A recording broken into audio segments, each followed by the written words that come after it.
Do this. Did I get your attention? Good morning. If you're in the morning, good evening if you're not. Nice. Good day covers it all, unless it's at night. I don't know what to say. How about hi? Yeah, there you go. That's a good one. I'm trying to be appropriate. Sure. And I want to, include everyone. Be all-inclusive. It's tough to do because there's probably deaf people on here right now, and if I don't have this thing set up with the caption thing, I get in trouble. How about hello humans? So you never know if there's aliens tuning in. So you can't. That's the problem with being all-inclusive. Hello, intelligent species. Now that was mean to the dumb people. Okay, call me a critic. So today we're going to be asking questions. You're the perfect person to ask these questions because I saw one of your videos that you and your wife were doing where she was asking questions to you and you answered the questions, and it was related to all this, the microdosing and psilocybin. Even the thing you did today, talking about how the plants communicate with each other and how the mushrooms can help find nutrients in other places other than the immediate location. Yeah, that's kind of fascinating. It is. Yeah, I think that they're amazing. I selected 10 questions. I used AI to do it. Nice. And it grabbed them. So we're going to ask Casey some questions about microshift and what the hell is he doing with all that stuff? Yeah, let's see how good the AI is at asking questions. Well, AI is pretty good at asking questions. You think so? Or is the objective to stump you? No. Or just get an answer? Because the first question is, what motivated you to become a microdosing coach? That's a good question. That is a good question. What motivated you to do that? On the microdosing side of it, the thing that motivated me the most was I was running into people who really didn't want to have a full psychedelic experience, but they wanted the healing factor that was involved with mushrooms. You said you ran into people that wanted that? Yeah. And they kind of knew you were in this stuff. So then you decided, well, if you're going to be asking me the questions, maybe I should charge you for it. Well, no, not really. I mean, it's something. It's something more along the lines of like, I ran into a lot of people who were asking about microdosing as opposed to a full experience, right? And they were kind of more nervous about the full experience. And this has been over kind of my evolution. It was before I started MicroShift. So I remember when you were excited about your new logo, and then you got your website put up. So how long have you been dabbling in this stuff?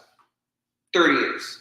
30 years! Dabbling 30 years. There you go, dabbling for 30 years. It's kind of interesting because sometimes me and my wife talk about business and stuff, and you start thinking about who am I to be teaching what I'm teaching. Yeah. And I say, you were a Spanish teacher at the University of Minnesota for 30 years. Right. So you know how to teach. Right. That's a start. Mm-hmm. So a lot of people don't realize that if you were conceived, you have knowledge and information. So you got an interest in this 30 years ago. Yes. And then people started saying, hey, Casey, what do you think of this? What do you think of that? And he says, we started learning about this stuff and then sort of adjusting the sails on the sailboat. Yeah, basically. Yeah, I started, I originally got interested in the whole thing because my mom, she was a drug addict whenever I was a kid, and she went to prison twice. And the stuff that I was learning from DARE was complete nonsense. From where? DARE. DARE? You mean the drug awareness?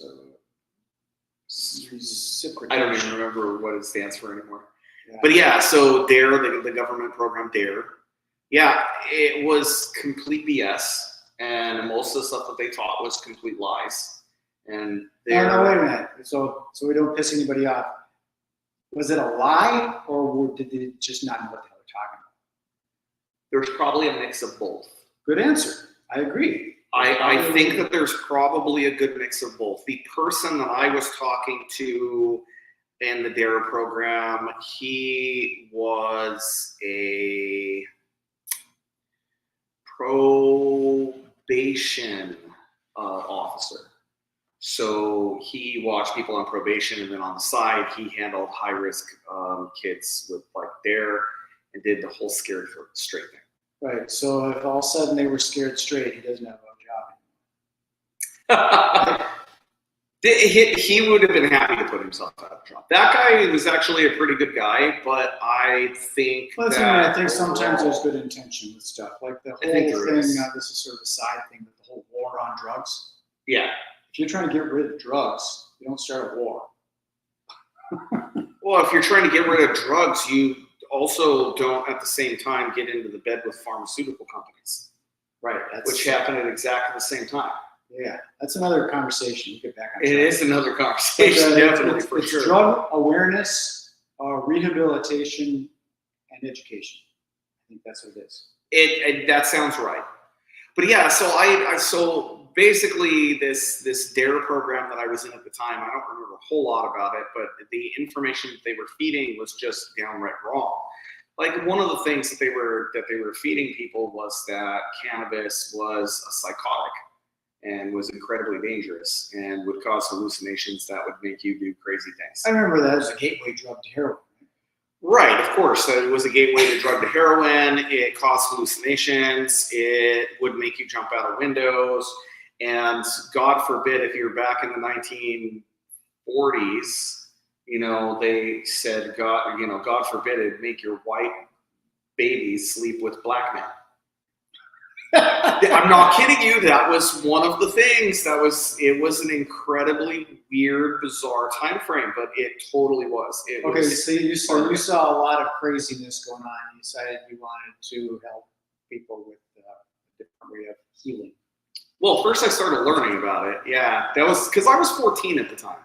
Okay. And I really just wanted to understand it. So I started reading a lot about it, and it kind of just took me down a path where I dabbled in it and experimented with it, and it was my first dosing was completely accidental. I did not intend to dose myself the very first time, but how did you do it by accident? So Pizza? LSD is dermally active, meaning that it will soak in right through your skin, and there's no loss. Okay, sounds like a good story.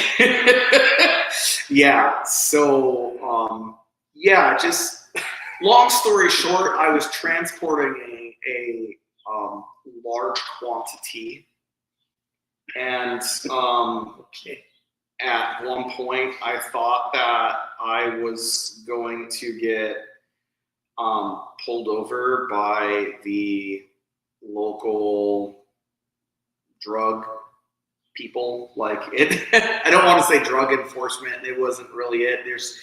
In the area I grew up at the time frame, they had basically it was a gang and drug unit that they had, which basically just went after youth.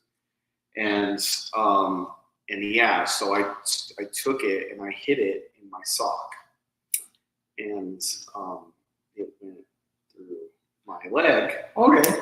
And next thing I know, I was going on a journey to God knows where, because it was so much that, there's a lot of people who would have been totally afraid they weren't ever going to come back, including myself.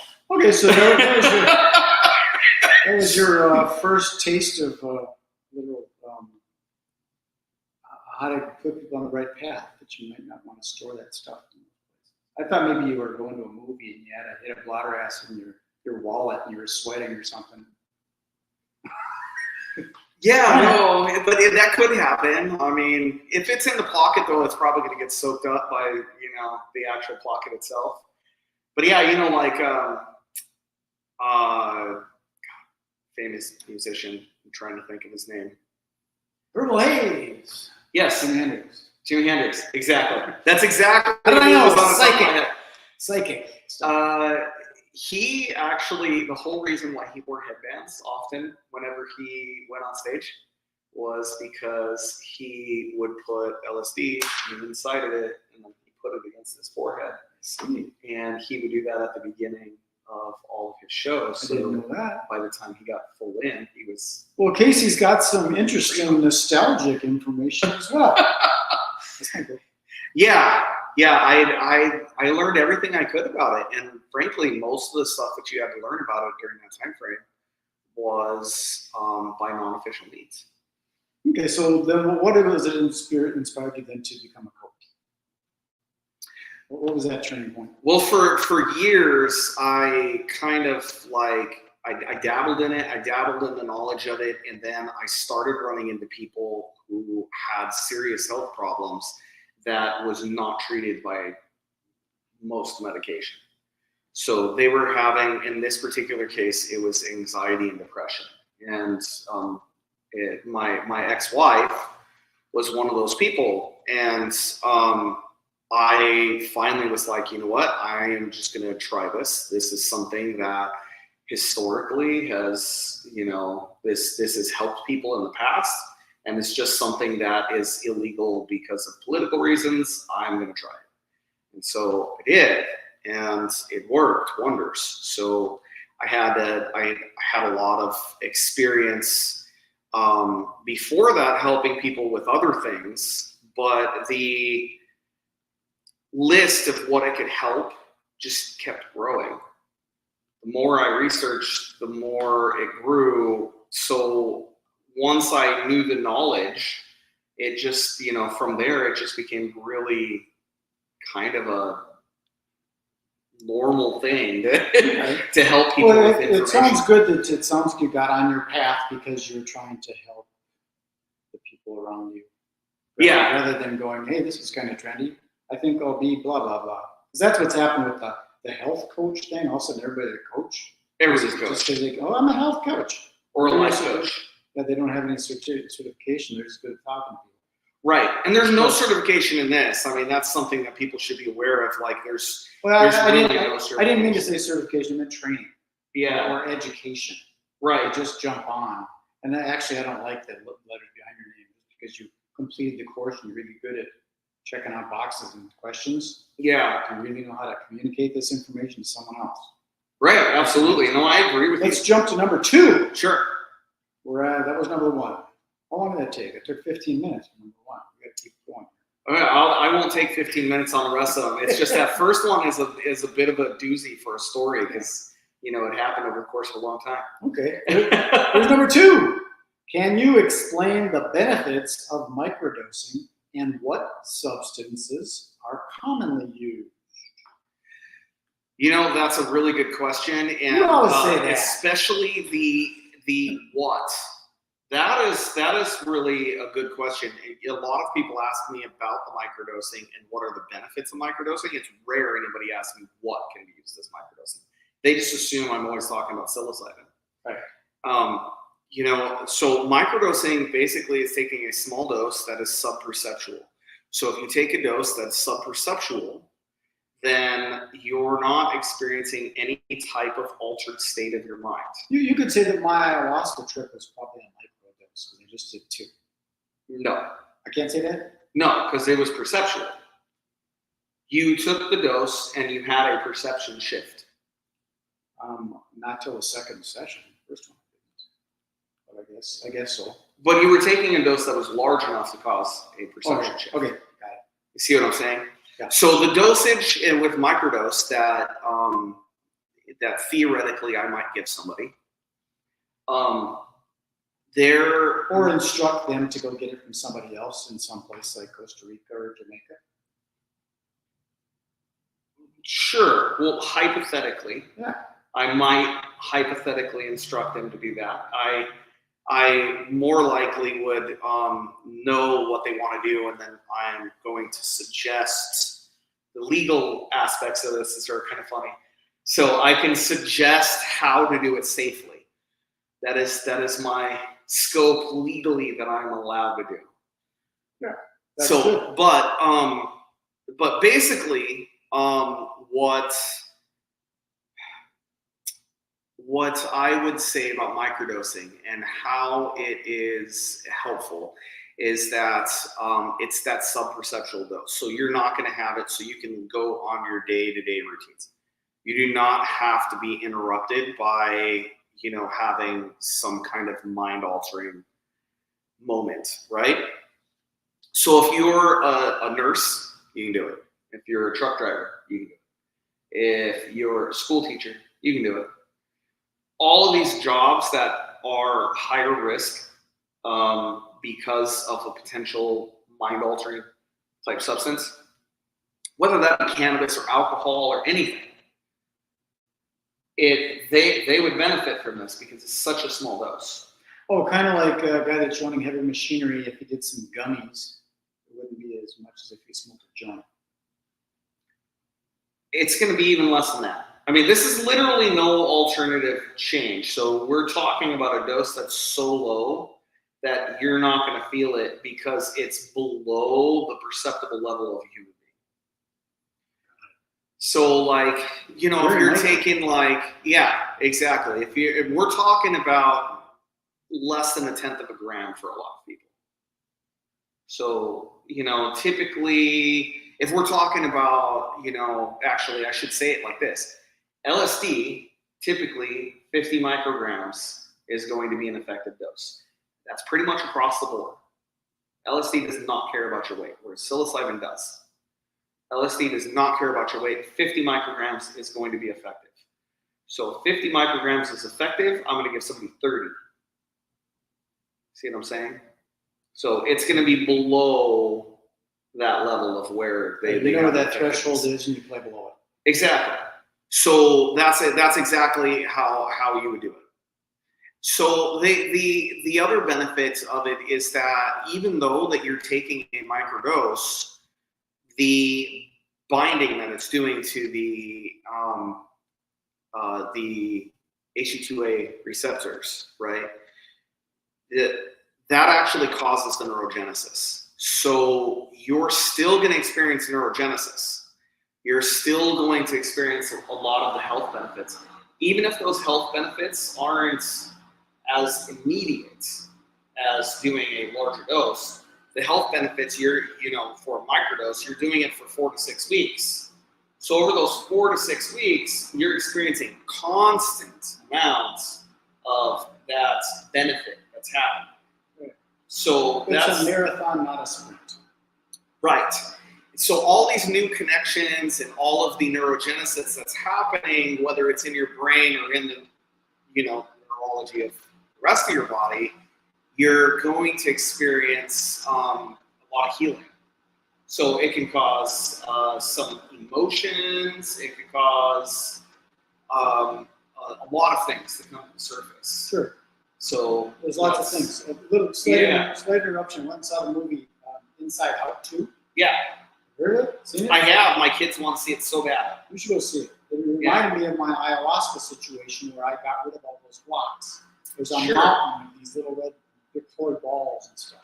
And there are all these experiences that a person goes through as they get older. Yeah. And that's what reminded me of all these experiences. Yeah. So it's a good movie, and I liked it. So let's talk more about the different substances. Yeah, different substances. So there's a lot of things that can be microdose. You can, ayahuasca is a microdose. You can definitely do a microdose of that. They don't do, it's actually not really ayahuasca that you're microdosing. It's just the cappy vine. So that is, it's basically an MAOI. So whenever you microdose it, it's having a slightly different effect than certain other things. It's basically like a slightly more powerful St. John's. Why is that? Why did they not do the full ayahuasca thing? Or the full micro of ayahuasca? I don't personally do the ayahuasca microdosing. It doesn't make as much sense to me because you're not getting the DMT. However, you do naturally have DMT in your body. At least that is the theory. I see. So we naturally have it in our body. So taking the cappy vine just allows for the little bit of DMT that you have in your body to actually fully interact with your body in a better way. And it's not like you're taking a large amount. It's just a tiny, tiny amount. So let's just rattle off a couple of the substances. Yeah, ketamine, LSD. I heard that one. That's the legal one that's happening here. That is legal. Yes. That's the thing. Yep. You can microdose ketamine. You can microdose LSD. You can microdose Psilocybin, of course. You can You can microdose anything. I mean, there's some evidence that there are certain things that are more effective than others at microdosing. Like, for example, microdosing of psilocybin is shown to be fairly effective through anecdotal evidence. The only trial that they've ever done on it so far, it actually wasn't a very good trial. I think there's like 2 of them that they did. And they weren't very good trials, and they came up with the idea that microdosing was not effective. But anecdotally, if you go read all the evidence on it, it's pretty effective. And whereas microdosing, say MDMA, you're probably not going to get a real super strong response off of that. Okay. Let's go on to 3, and it kind of merges right into the next one, the question 3 here. So how do you tailor microdosing protocols for individual clients? That is a super good question too. Okay, I think AI comes up with really good questions. So yeah, that's awesome. So I'm going to try to be very succinct with this. Basically, what I do is I have a client give me a call for a very 15-minute consultation. During that 15-minute consultation, I figure out if they're a good candidate. So I just talk with them a little bit. I talk about their history, what it is that they're looking to do it for, what it is that they're hoping to achieve. Then I find out if they're a good candidate for microdosing.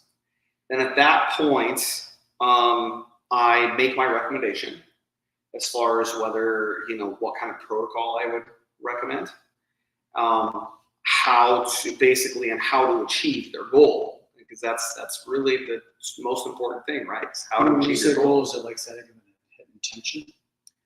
Or is it a specific goal? Specific goals. Like a lot of people have come to me with specific goals. I have clients who come to me and say, I don't want to be on SSRIs anymore. They don't really work for me. They're not really helping me. And I'm addicted to them. I know it. And I want to get off of them. They tell me I have to be on this for the rest of my life, and I don't want to. That's a big one. I run into that one a lot. And I definitely can, if that's what they're looking to do, Minnesota has a law out there that allows me to be able to recommend everything to them. I cannot suggest that they get off their medication. However, if they want to get off their medication, I can give them the protocol on how to do it. Yeah, you don't want to just say, hey, knock it off. Because even alcohol, you can't just cut it cold turkey for some people. Correct. And I don't want to, I'm not trying to get anybody to stop any of the medication that's working for them. That is not my goal. My goal is really just to help them achieve what it is that they need to achieve. Right. So some of those goals might be to get off those SSRIs, but some of those goals might be, I've had a creative block for the last year, and I'm feeling like I'm under the gun all the time. And I don't know what's going on. It's stressing me out, and I want to get out of this fight or flight mode. And how can I get out of this fight or flight mode? So that's a good client for microdosing. And I'm going to talk to them, and I'm going to figure out what it is that they take, the things that they don't take. I'm going to figure out the habits in their life, what types of things that they do, and what types of things that they don't do. I'm going to suggest things that they do during the microdosing period to help the physical changes and the spiritual and mental changes that are going to happen to them to bring them to the forefront. That's what Rhythmia did for us. They said start eating cleaner and get rid of, don't do any alcohol or tobacco or caffeine. They told us all to cut all that kind of stuff out. And as soon as you commit, then the journey starts. It's kind of fascinating how that starts happening. That's how all this stuff came into play. I mean, this microdosing thing, I never even really knew what the hell it was. I kind of seen it here and there, but when I committed to my trip to Rhythmia, all of a sudden there's you and Josh and what's her toes that changed her name and popping up on social media and stuff. It's kind of weird. Yeah. But makes it so present. It's very interesting. Yeah, it totally does that. But that's it. The long and short of it is that's how I tailor it. And whenever somebody gets it tailored, I don't just give I don't just give them that plan. I give them all of the substances for them to take with it. Again, legally, I'm not allowed to provide the substance, right, that they would take, that illegal substance. However, I can provide for you all the stuff to stack with it. And that's something that takes a lot of knowledge to put together. A word that just came into my head is it illegal or is it prohibited? There's definitely a legal factor of. Could you call it like an undocumented hallucinogen? Like an undocumented alien? Oh, you mean an undocumented hallucinogenic experience? Yeah. I mean, the legalities for it, it's kind of weird. The legalities are kind of funny. We're in a state state of Texas, right? Yeah, right. Let's jump into the next one. This is kind of good. This is what are the most common misconceptions about microdosing? I'm going to hallucinate. It's going to make me crazy. I won't be able to do my day-to-day work because we're talking about microdosing here. They're thinking, it's bad for you. It's bad for your liver. It's not going to be effective. I don't see any change that's going to be able to happen from taking a subperceptual dose. Let's see, what are some other misconceptions that are out there that I've run into? It's a drug. It's a drug, so is anything. Anything you take that causes any physiological change, which includes caffeine. It includes tomatoes. It includes, well, I don't know about tomatoes, but it includes like goji berries. I heard there's alcohol in tomatoes. Small microdose of alcohol Really? in tomatoes. Interesting. I forgot where I heard that. Yeah, that's interesting. Awesome. But there's all kind everything that you come across is dangerous in if you do too much. Yeah, I mean, air. And the funniest thing is that psilocybin is one of, specifically talking about psilocybin here, it's one of the safest substances on the entire planet. The theoretical level for you to actually have some kind of negative effect from taking it is something like three carts full. I mean, it's a lot. I mean, we're talking about many kilograms of mushrooms. Here's a question that popped into my head, and it's kind of not relevant, but I watched a video about it. So mushrooms are one category, then there's mold, and then there's another category of something. As far as fungi go? Yeah, fungus, mold, and... Well, mold is a fungi. Fungi is the top.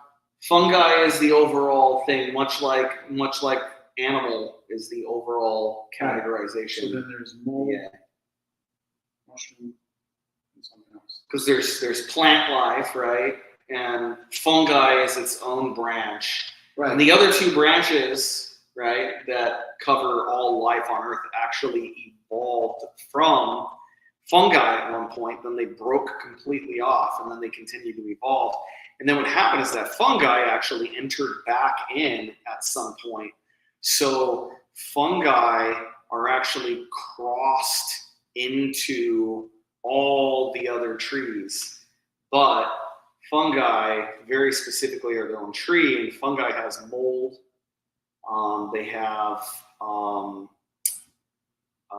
They have, of course, then you have the normal fungus that people think of that actually makes like the mushrooms. Yeah, there's a lot of stuff in there. There's more too. I'm trying to think of what the other one was. I was trying to think. I just saw this thing, and it made a lot of sense to me. There's three categories of these things. There's the mushroom, and then there's the mold, and then there's the other thing, whatever the heck it was. So that come into the misconception, because when some people think about mushrooms being fungus, yeah, isn't mold kind of like that? It's not. Mold is a fungus. Yeah, mold. That's what a person. You mean I'm going to take in mold? I heard that mold's bad for you. Well, Yeah, well, I mean, obviously it's in a different category than that, but you know, the fruiting body, that's the mushroom itself, is what most people are used to people talking about taking or eating. However, there's another part of it too that's actually the majority of the fungus is actually below the surface. The mushroom is only the fruiting body. So, like Paul Stamets, for example, he swears by taking the entire thing. So he takes, whenever he's selling like lion's mane or anything else, he actually utilizes all the mycelium of it too. He waits until the mycelium have completely taken over their substrate and actually eaten all of the substrate before he breaks it down, though. So you don't end up, a lot of people are like, oh, that's just filler. Well, it's not if the product that the mycelium was living off of is pretty much been consumed at that point. If it's fully colonized, then it's part of the plant at this point, or part of the fungus at this point. That's the largest portion of the. Okay, we're almost halfway through, and this is a good question. I said it in advance. He's going to say it's a good question because it is a good question. Mm-hmm. Number 5, how do you ensure the safety and the legality of the substances your clients use? That is a lot of skirting the edge of things. Safety is an easy one. I provide all of my knowledge to make sure that what they're getting is sub-perceptual, so that way it doesn't affect them. Obviously, if somebody has an allergy, there's no way I'm going to understand that until we know whether or not they have an allergy. Right? But, you know, as far as how much per weight or anything like that, that's like something that I can provide. I know all those calculations. I've done them all before. It's something that, you know, I can vary. And then the client just has to basically test the first one. And then once they know that it's sub-perceptual, then I'm like, golden. It's like thumbs up. Let's continue on that track. That's how I provide all the safety. Now, if I'm theoretically sitting for a trip, like, you know, acting as the medicine man or shaman, if you will, if I'm doing that for somebody, then there is a lot more that's involved. I mean, you have to make sure that the space is safe for them. I was just going to say, because I was thinking about that when I went to Rhythmia. It was really beautiful. Yeah. It felt very good. I mean, the manicure, the landscaping, everything is already tight. And I saw that on some videos that that's what you need to do, is prepare these people so they're not, I mean, some of the bad trip situations are probably, I'm in some dirt floor hut in the jungle somewhere. And what am I doing here? Why did I pay for this? I've actually never heard a problem with somebody having a bad trip due to that, but I have heard of a lot of people with bad trips. It's usually because they mixed substances. That is the most common thing I've run into. But I mean, don't you have to kind of control what's going on in your head, and you get all that paranoia thought? No, it's actually the opposite. It's actually the opposite. You want to surrender. But Brad, you're very familiar with meditation. You're very familiar with meditation. You're familiar with how to sit in the space. You're familiar with how to center yourself. You're familiar with focusing on your breath. Not all clients that I deal with are. So whenever I'm dealing with them and they start having a moment where it's like, they like have like a panic moment. It's like whenever things first start to onset, that's usually what happens. And they get like a little scared to begin with. So I talk them through it. I tell them exactly what they're going to expect to experience. And I will let them know, like, hey, that's normal. It's okay. Now focus on your breath. Close your eyes. Breathe. Get their mind off of that paranoid thought. Yeah, that's exactly it. So that is one of the many ways that I provide for the safety. The biggest thing I would say for providing of safety, though, is just the knowledge. I have to know what somebody is taking with it. If I do my job right, then I steer them away from anything that is going to tax their liver too much. I'm steering them away from anything that is going to be contraindicated. I'm steering them away from any behaviors that are contraindicated. So, you know, if somebody is an avid drinker and they like to go out and party all the time, and they're telling me I'm not going to change that while I'm doing the microdosing, I'm probably not going to say that they're a good candidate for me to work with. Yeah. I want to help them. Yeah. But if they want to get off of it, maybe they need a macrodose first. And that's going to be something I'm going to discuss with them, because if they can't handle it, if they cannot handle the idea of not drinking, and I'm talking about this one from experience, my aunt told me that, actually. I have an aunt who told me that. I don't want to stop drinking. I suppose there could be somebody that has child abuse issues, and they're an alcoholic and they don't want to quit drinking. They just want to get rid of the child abuse issues. Yeah. But in order for it to work its magic properly, you can't take a substance that basically has a effect. The alcohol's masking those child abuse issues. Alcohol slows down neurogenesis. Alcohol actually can stop the neural growth and can kill brain cells, right? So it's kind of a poison to our system in a lot of ways. Kind of. Psilocybin causes neurogenesis. If you're taking something that removes neurogenesis and you're taking something that gives you neurogenesis, they're going to cancel each other out. So you don't want to drink while you're doing it, because it's not going to be as effective. I would tell somebody in a situation where, like with my aunt, right, I told her, take it anyways. Because even though that you're drinking, it's not like you're getting smashed all the time. I understand that you want to keep drinking. I told her, take it anyways, because she has dementia. And she's trying to do anything to cause her brain to be more regenerative, so that way she doesn't forget who her grandchildren are. Got it. So that's why I was telling her that drinking ain't gonna do that. Yeah. Well, did we quantum leap over here to number 6? Did we just do number 6? I think we're doing number 6 right now. Because you just asked me about how do I provide safety. Yes, that's number 5. Okay, yeah. Number 6. See if we can get that on the screen.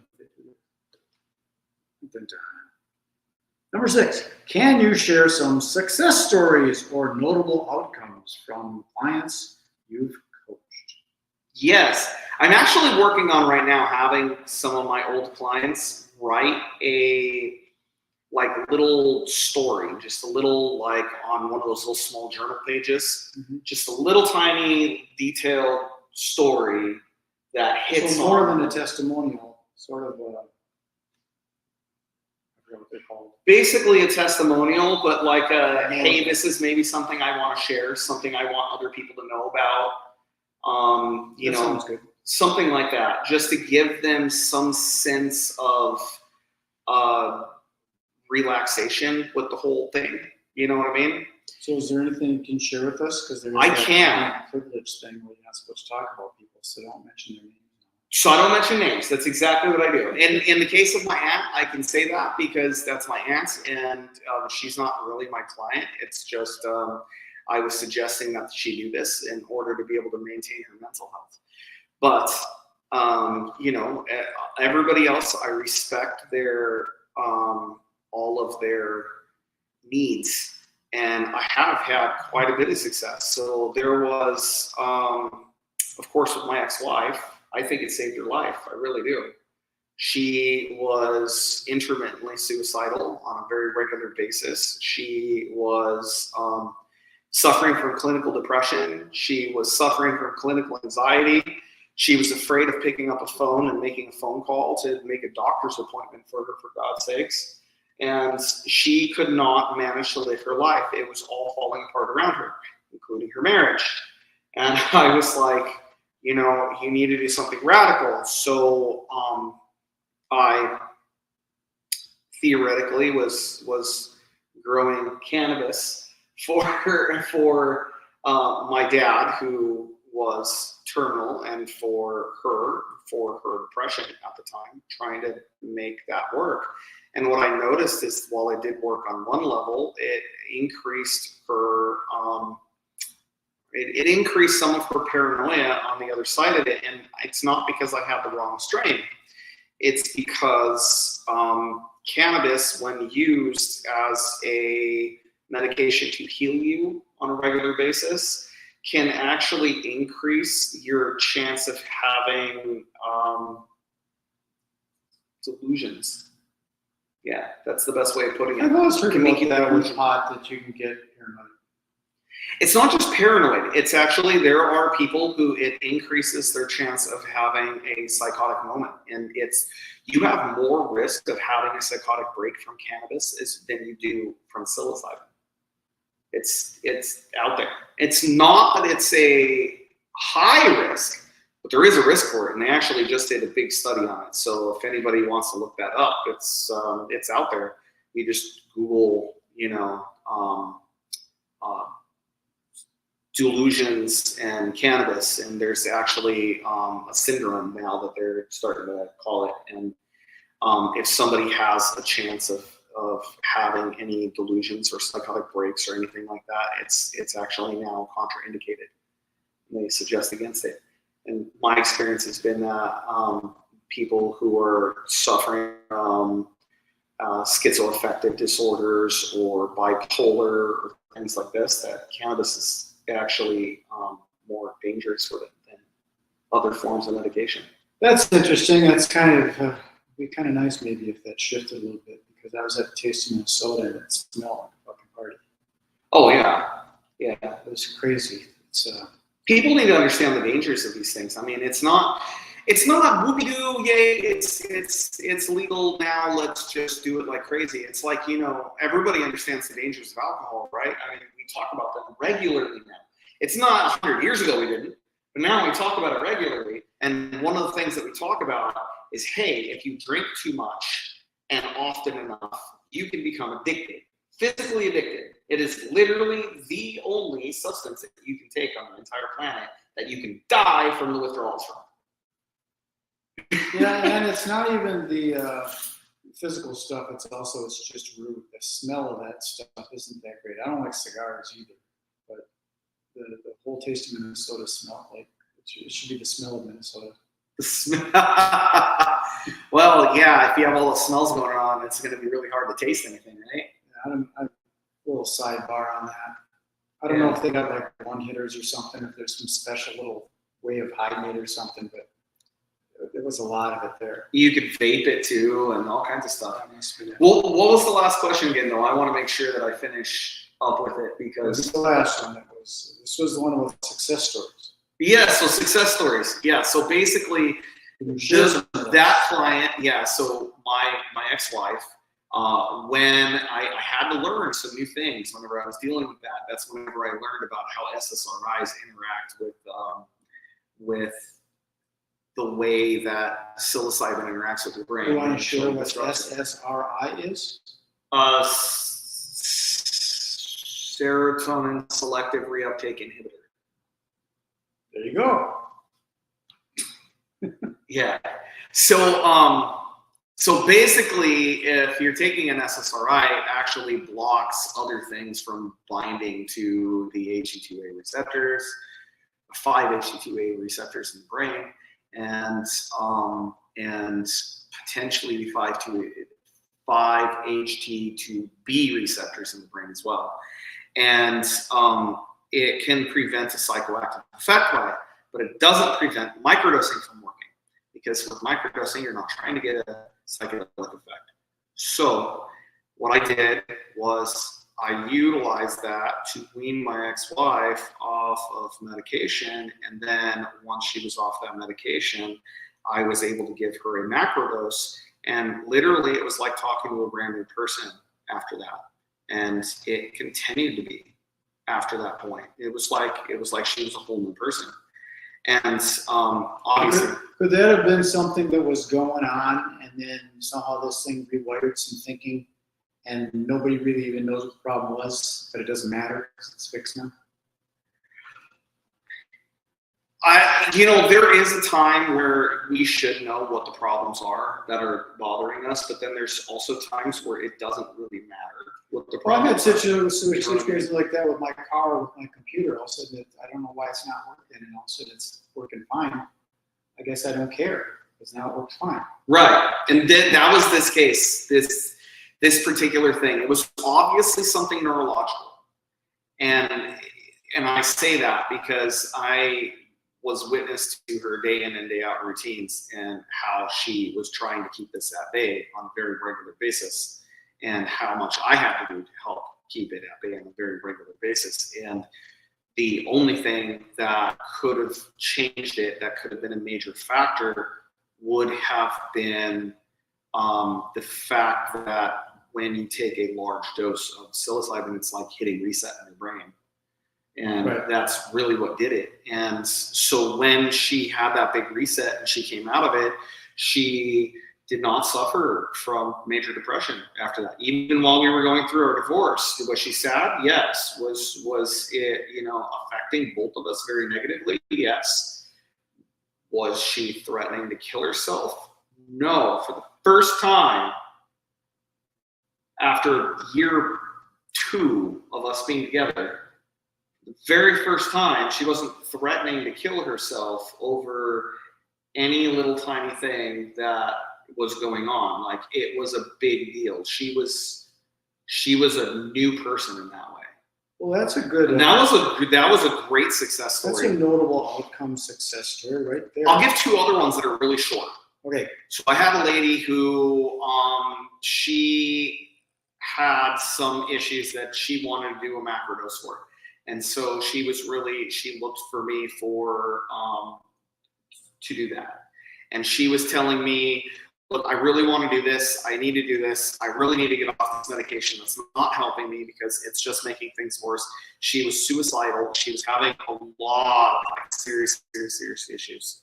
So she decided that she was going to stop taking her SSRIs because they weren't helping anyways. And she was highly suicidal to the point where she called friends and had them come take the guns out of her house. Like that extreme. And so I show up and I talk to her about all of that. I talked to her about what she was on. I helped her go through the first macrodose because she just stopped taking her SSRIs before that. Instantaneously, the first thing that she noticed right after the experience was, I don't have OCD anymore. Literally the first thing she noticed, she goes, I just walked by things that would normally drive me nuts. Do you see how those stairs aren't aligned? Like, that was one of the things that bothered her in her house. She had some repair work done on her house, and they made it to where some of the things on her stairs were not perfect. Mm-hmm. And so she noticed that every time she walked by, she noticed that there was a tiny gap, and that they were not perfectly aligned. So it wasn't a perfect set of stairs going up. There was a minor misset. So minor of a misset, I would have missed it. I didn't notice until she pointed it out. But it bothered her constantly. And then she wasn't bothered by it anymore. She said, my OCD is gone. Like, I talked to her after that, and she said, I can notice that my brain is still looking at things, but now I have the option to listen to it. Got it. And that was amazing. And then on top of that, her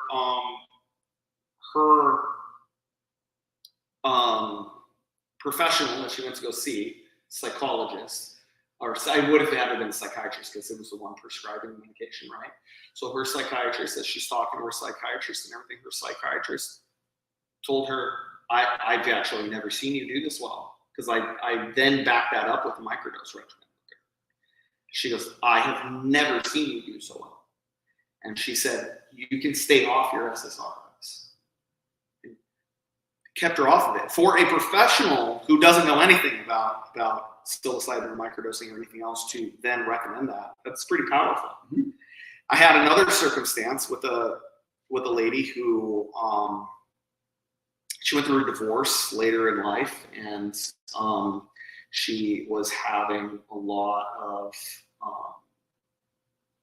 like, this chapter of my life is over with, and I really don't know where I'm going, and she was feeling a lot of loss and everything else. she did it, and then afterwards, like, there was a lot of emotions that was pouring out of her. So it's not like the work just stops, right? You still have to do the work. But after that was done, she was like, yeah, that was life-changing. I never felt so in touch with the universe as I do now, and that I'm where I'm supposed to be.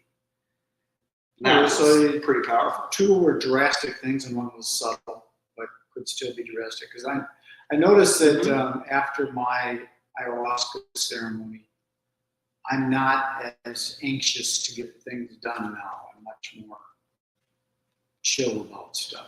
Yeah. I don't know if you noticed that or not, but you are. I feel it from before I went. You also have a lot more direction. I would say that it's not like you just came back and you were like, okay, I have a plan, I have a vision. It's you came back and you were like, I know what I don't want. I do. I'm pretty sure of what I don't want. I still haven't figured out what I want to do, but I do have some foundational elements to what it is that you're in a lane now. Yeah, or at least there's guide rails up. Yeah, a couple of different. You got on the correct freeway. Probably a couple of different lanes. It's like the 405. Right. Yeah, exactly. You're on the 35 headed north, and you know you're about to approach the Twin Cities, and now you just need to go 20 to 35. No, you know the 35E. No, I was talking about LA. Isn't it the 405 that's crazy out there? Oh, the 405 is insane out there. Yeah. Like 9 lanes. Yeah. Little sidebar, but I remember when I first went out there, and it is like 9 lanes. It's a lot. It's huge. I don't remember. It's not 9, but it is huge. It's more than 3. It's like 6 on each side. Yeah, because I was over and I had to get in my lane. I thought, holy shit, how am I going to get over? I'm going 90 miles an hour. It is some of the worst traffic too. I know, that's what I mean. The cars are in my way, and then the motorcycles between the cars. Yeah. Anyways. And they still drive like bats out of hell, even whenever they're that tight. They do. It's like 90-20, 90-20, 90-20. Right? LA, it's crazy. It is crazy. Okay, let's see. We're at 7. I'm going to do this. 7. We're at 5, 6, 7. Right. See if that. 7, and we have 10 minutes left. Let's see if that picks up on it. What are the potential risks or side effects of microdosing? Potential risks or side effects? You really want to make sure that you're not taxing your liver in other ways. Psilocybin is processed by your liver, and while there is no real evidence that it can harm your liver, well, not entirely true. There is one particular study that happened it was a case study in 2018 where they talked about a gentleman who actually their liver shut down from trying to do a trip. And it's interesting because they did it with 2 other people. They grew it themselves, and they did it with 2 other people. So it was 3 people who took it. He's the only one who ended up with renal failure. And they don't know why. And they think it had to do with a contaminant because it didn't make any sense. Either that or the guy was just allergic to it. Like, they don't know why. And people have been taking this for thousands of years. And there's actually in their article that they did, they said, we don't understand why people have been taking it safely for thousands of years. It actually said that in the medical report. Sure. So this guy was probably an anomaly of some sort. He was an anomaly, and I make sure I point that one out. And here's why I point it out: because it's a substance. You're taking a substance. If you take anything, if you go eat peanuts, for God's sakes, you might swell up like a balloon and stop breathing. I don't know if you're allergic to something or if you're going to have a bad side effect from it, from just taking it when you're dealing with thousands of people. However, what I can say is that's literally the only case study I've ever read where somebody has a physical abnormality happen. That doesn't mean that you're not going to have maybe necessarily a hard time emotionally or you're going to have a hard time physically, but here's the what I would say about that. Most of the time whenever people are looking to do microdosing or macrodosing, most of the time it's because they want to get rid of something that is emotional, that is in their way. And in order to deal with it, you have to process it. In order to process it, you have to feel it. Right. So in the Western world, we think that feeling emotions is some kind of a weird, awful thing, and we suppress it all. And so our bodies hold on to that, and our bodies have memory. We actually hold a lot of memory in our physical form that we don't have in this gelatinous mass up here. We might not think a problem with something whatsoever, and then be presented with a picture. This is actually like somebody, I heard about this story happening where somebody was confronted with something that they had no idea that they were traumatized about, and they literally went and collapsed on the floor. No emotion. They just, and their whole body collapsed on the floor like they passed out, like fainting. We're like, oh, get the fainting I out. could see something like that because you got that cellular memory that is in there. Right. And even like, it's kind of miraculous that you can ingest all these different foods and things into your body and it knows how to put them in the right spots. Right. Yeah. So there might be something in there that might make that peanut go someplace it's not supposed to go. Or Right. like I've heard about people having allergies late in life. Oh, They're yeah. fine until they're 60, 80 years old. And all of a Oh, sudden, yeah. oh my God, I'm allergic to crust toothpaste. Or you can get bit by a Lone Star tick and suddenly not be able to digest meat anymore. Something like that. Become allergic to protein. It's a real thing. Let's look it up. It's a whole other topic. Just skip over that. But anyway, so like going back to what you were saying though, like risks, I would say the biggest risk is if you don't know what the fuck you're doing. Like that is the biggest risk. If you don't know what the fuck you're doing, Right. ask somebody. Don't just assume. And if you actually want to get something out of it, don't just do this whole dumb recreational thing and be like, oh, I'm going to go to a concert and eat these. You mean like You're go out not- into the woods somewhere and do some research on the internet and see if you can find some of those and go, hey, those are good, and chop them up, put them in a pizza? Yeah. That's stupid. Yeah, it's dumb. I mean, if you really want to get something out of it, if you really want to achieve a goal that has to do with microdosing or macrodosing, you don't start with ignorance and then move from ignorance into action. It just doesn't work. I mean, that doesn't work for anything in the world. It's like it would be like taking your teenage daughter and giving her a cell phone and car keys and saying, here, go drive around with your friend. That's going to end in disaster. But I haven't taken driving lessons yet. Right. You haven't taken driving lessons. You handed her a phone and a car at the same time. You know she's going to be talking on the phone while she's driving over to her friend's house to go pick them up so they can all die together in the car when she wrecks it. Right. So who's ignorant, the kid or the parent? Right. But that's my point. My And point ignorance to is, me isn't stupid, by the way. I'm not insulting you that you're ignorant and being stupid. Ignorant to me is you're ignoring common sense. or that they lack the knowledge, which That's what I mean. They've really, going to school. yeah. So, and that's where I help people, is that I can give you the right sequence of events to do it in to actually achieve something out of it. If you do it all on your own, you're gonna get something out of it, but it's not gonna be what you're looking for, most likely. It's not gonna be what you really want to achieve. And if you find some hippie who's like, oh yeah, I've eaten these a million times, here, just eat these. That also is not going to do it. That person is what's called a psychonaut. Psychonauts love psychedelics. They love doing it, and there's nothing against that. I have done the psychonaut thing in my life. I understand it.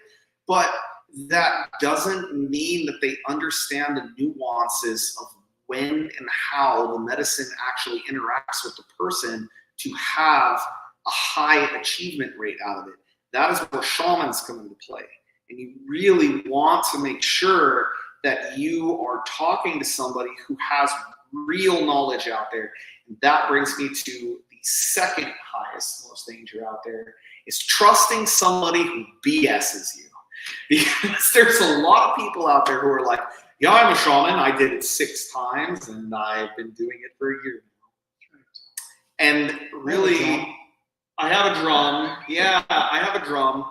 Like, I gotta tell you, there's literally nothing else in my life that has ever called to me like this medicine. And it's not like at any point in my life, other than very recently, that anything about this has paid my way it's a passion, it's a drive, and it is literally the universe on a very regular basis pulling me back into this space and telling me that this is what I'm supposed to do. You don't do it because it seems like some awesome, glamorous thing. You do it because it's something that you have to do. If you tell yourself, I'm not going to do it, you feel like you're spitting in God's face. I mean, it's literally, that is why you would go down this path. If you're doing it for any other reason, you're not doing it for the right reasons. And that's the heart of it. So don't pick somebody who is going to help you get high. Pick somebody who's going to help you do something life-changing. Well, okay, we're going to jump into 8. It's already 6:03. Cool. And we've got 8, 9, and 10 yet to go. So here we go. Cool. How do you measure the effectiveness of a microdosing regimen?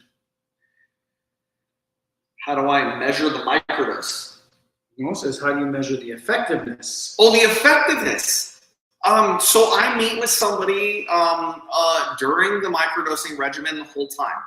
I talk to them about what's different in their feelings, what's different in their body, and how they're interacting with the world and how that shifts and changes. You can check it out on MycoShift. Come on in. Somebody at the door there. We're in the middle of recording right now. If you don't mind just hanging out for a few minutes, so I'm going to keep doing it. You can be in here. Yeah, that's totally fine. So measure the effectiveness. We were just talking about how to measure the effectiveness. So basically, I give somebody a journal. They go through the journal. They write inside the journal the whole time. While they're writing inside the journal, I'm noting differences in behavior, differences in thoughts. I'm analyzing everything throughout the process, be from me talking through it with them. Then at the end of the microdose regimen, I schedule a meeting with them. And we go through that journal. We go through our conversations about how things have happened with them. We talk about their current state of being. And that is how I measure the effectiveness. If they're telling me that they have started to achieve their goals and that they're heading in the right direction, that's what makes me happy. It doesn't make me happy that somebody put money in my hands. It doesn't make me feel like I achieved a goal because the other person is like, yeah, I've gotten them off of my SSRIs, but you know, I'm still having a hard time. I'm not done with that client yet at that point. I'm only done at the point where that person tells me they achieved their goal. Got it. That was a good one. Okay, let's jump right into 9. So what support or resources do you provide to clients during their microdosing journey? You just told us that. Yeah, we just talked about a little bit of that. So yeah, again, if you go to MycoShift on Facebook, you can actually get a picture of the kit that I provide. The kit that I provide is a stack. That stack maximizes your overall effects. The stack is personalized for every single individual that I deal with.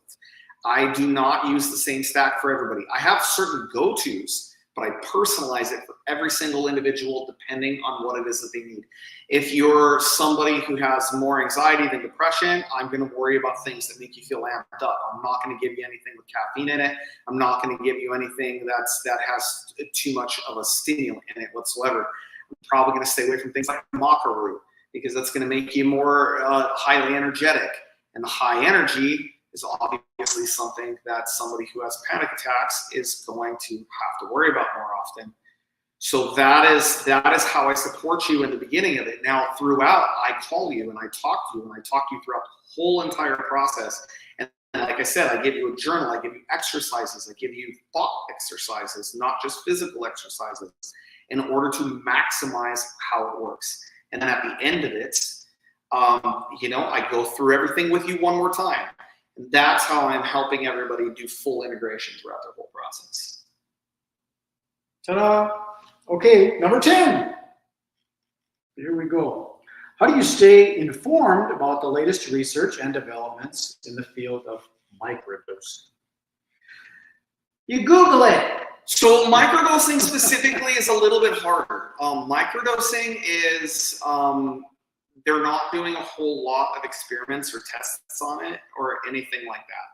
I do stay abreast of a lot of the latest knowledge that's happening of psychedelics in general by using maps.org. You can go there yourself. Also, there is Erowid. So Erowid, just Google it, it'll come up. It's one of the oldest forums that's still out there on the internet. It's been continuously out there the whole entire time, and it is all for self-reporting of trips. And they also talk about how to utilize things and other stuff on there. I go to different shamanic forums. I talk to other professionals in the field, and I get all of this information through all those many different methods.